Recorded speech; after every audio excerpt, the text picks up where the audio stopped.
Roses are red and violets are blue. Here are some ways to know if non-monogamy is for you.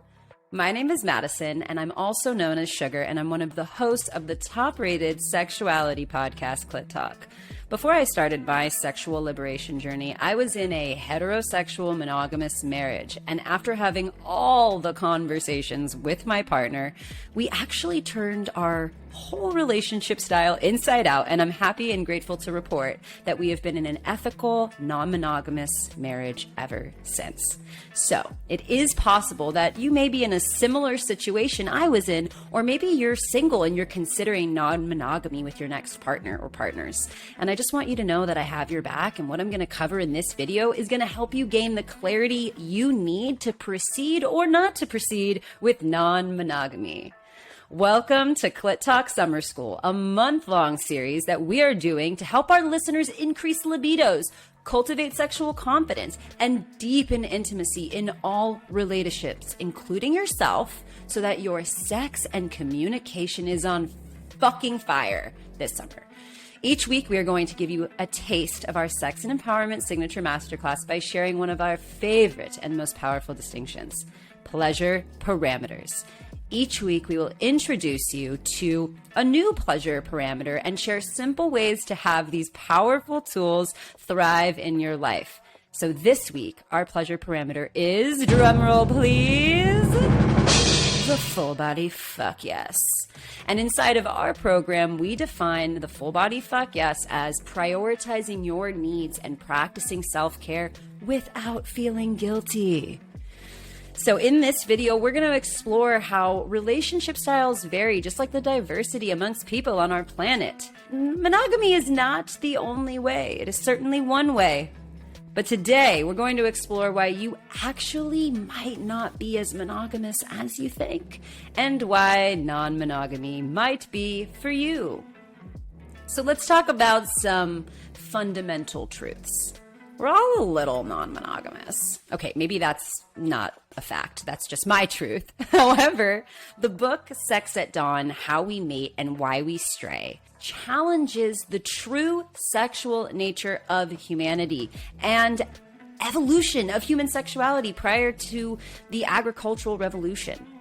And Sex at Dawn, Dan Savage said this, that Sex at Dawn is the single most important book about human sexuality since Alfred Kinsey unleashed sexual behavior in the human male on the American public in 1948. So this book is the shit. If you're considering non-monogamy, definitely at least listen to the audio of this book. So if you don't already know that you're non-monogamous, well, experience really is the greatest teacher for that. Sometimes you have to lean in and try something to know if it's for you. So a lot of this might seem conceptual, and I would say recommend actually going out and having a non-monogamous exploration to really know where you're at with it. So if you want to thrive in a non-monogamous relationship, you need to become a master at prioritizing your needs and practicing self-care without feeling guilty. You need to master the full body fuck yes. You need to be able to listen to your body to determine your yeses and your nos. And what we're really looking for here when exploring is what we call this full body fuck yes. And we like to say if it's not a fuck yes, it's a no, or at least a no for right now. So at the end of this video, I am going to share with you a very powerful tool that we use in our Sex and Empowerment Signature Masterclass. It's a checklist, and it is meant to get your spidey sex senses spinning so you can begin to discover your full body fuck yes, fuck no's, or turn-ons that can be an edge. So that's a technical term. What is an edge? An edge is something that you may have wanted to try for a really long time and maybe you never even thought about trying it, but it simultaneously makes you super turned on and excited while also perhaps a little cautious or nervous.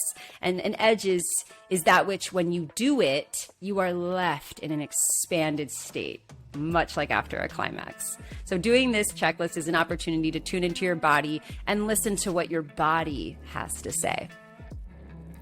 All right, the moment you've been waiting for. I'm going to go through 7 ways to know if you're non-monogamous. So number 1, You love love and you love loving people. You know, for you, relationships are like a hobby, and being affectionate towards others comes very easily to you. Number 2, you crush on other people outside of your current partner or the person that you're dating. And this is one of the ways to know if you're non-monogamous, because this really demonstrates your capacity for love. So if you are crushing on someone and you're in a relationship, don't write it off. It might actually mean that you are non-monogamous and you want to explore those feelings that come up with other people. All right, number 3. You thoroughly enjoy communicating. You love talking about feelings. The thought of becoming an extraordinary communicator with your partner or partners sounds really fun and fascinating. And these are some signs that you might be non-monogamous, because being non-monogamous requires a lot of communication and it can be overwhelming to some people. So if you're a talker and you love to talk about all the things, chances are you could be non-monogamous. Number 4, you're in a relationship where one person is introverted, but the other person is extroverted.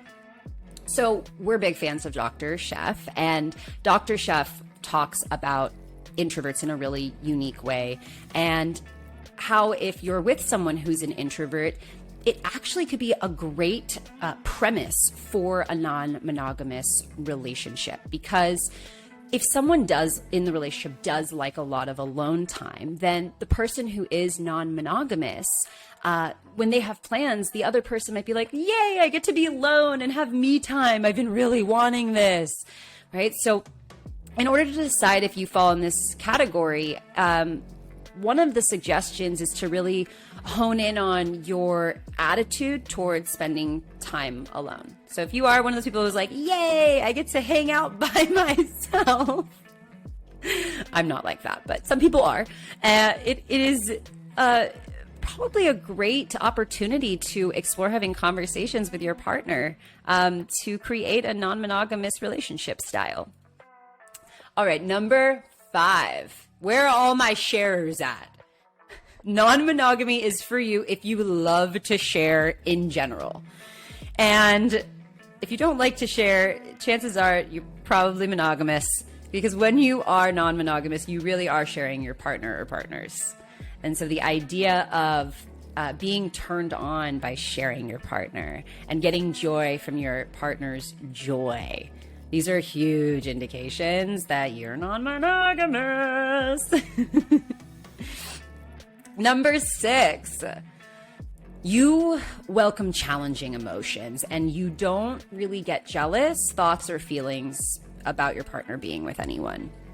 So if you welcome challenging emotions, you're okay with talking about your feelings or listening to other people's feelings, you would make for a great candidate for non-monogamy. And even if you do get jealous, I know as a non-monogamous married woman, sometimes I do get jealous, but I find that it's usually only when a certain need isn't met. I don't actually get jealous of my partner being with other partners unless my cup isn't full. So I just want to say, just because you get jealous doesn't actually mean you might not be non-monogamous. It actually might mean that you have some needs, and with those needs being met, that would eliminate your jealousy, which would then inspire you to pursue non-monogamy. All right, number 7, the last one you've been waiting for. Are you ready? All right, you are not bothered by your partner being with somebody else, and actually your ideal relationship does involve multiple partners. Okay, so if you're like this, you could see yourself being with someone else, but not my partner, then you probably don't want non-monogamy. This forewarn you, okay? If you really don't like this idea, you probably aren't monogamous. But if the idea of your partner being with someone really doesn't bother you, and you do want to maybe have a threesome here and there, or you want to date someone on the side sometimes, I'm sorry, babe, but you're non-monogamous.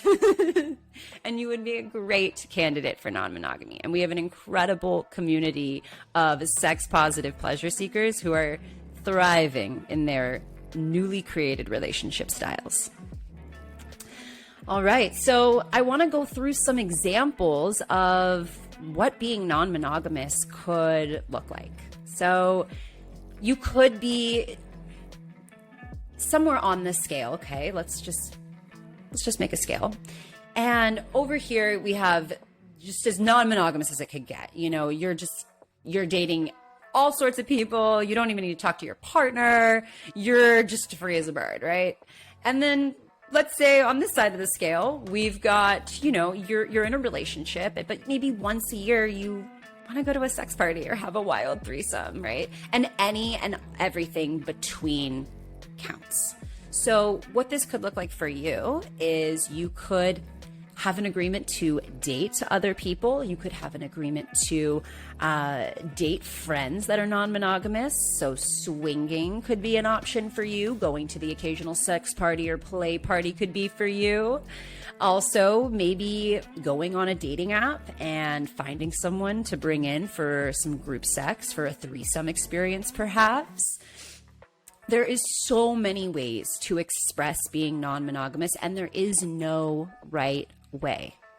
And just because you're non-monogamous one way for a certain season doesn't mean that that's the precedent now moving forward. I know for me in my relationship over the past 5 years of being non-monogamous, not one season has ever looked the same. It has been fluid as our desires evolve, as life circumstances change. There's been times where we've been really active and we have like a play party every weekend or orgies planned every weekend. And then a lot of this year, actually, leading up until this summer, so we were like dormant. Like there was no group sex. I wasn't really dating anyone. My partner wasn't dating anybody. We like took a little sabbatical. So we can change. And just because we open Pandora's box to non-monogamy, as long as you are having the conversations with your partner ongoingly about your desires, your needs, your boundaries, you are going to have a successful experience.